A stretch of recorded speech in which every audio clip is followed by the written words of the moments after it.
Good morning. It's Tuesday. It's the 3rd of February, and I'm reading this from Hebrews 4:15. Because we don't have a high priest who can sympathize with our weaknesses, but instead have one who is tempted in every way that we are, except without sin. Now, of course, with Hebrews, the author is writing to Jewish individuals who have not yet come to the Messiah, but the message, therefore, is in very First Testament, Old Testament language. But it's still the important point for here for us is one, using the example of the high priest, we have direct access to God. We don't have to go through priesthood or anybody else.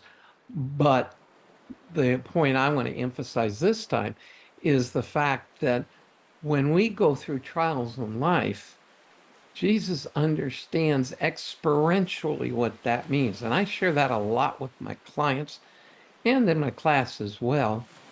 And that is, yes, in God's omniscience, he understands what we have to deal with.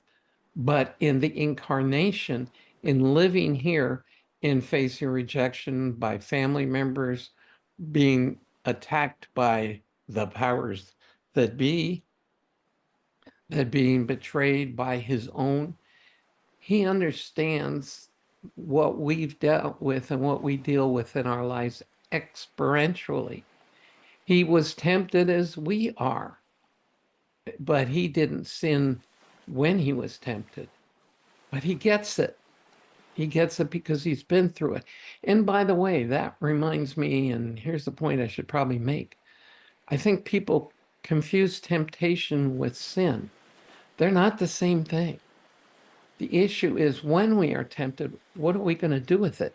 Are we going to give into it, which is sin, or are we going to flee from it and not sin? After all, we all know that in the Bible we find the first streaker. It was Joseph because he fled, leaving his clothes behind when Potiphar's wife tempted him. But that's the illustration of fleeing temptation.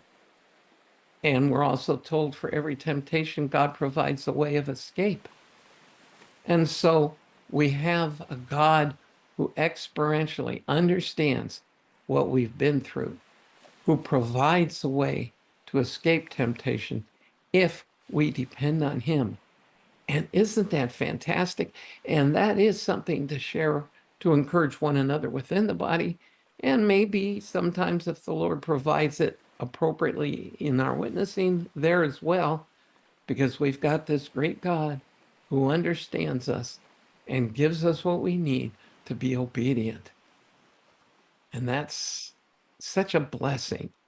So just keep that in mind today as you go through whatever you go through today. And I'll see you again tomorrow.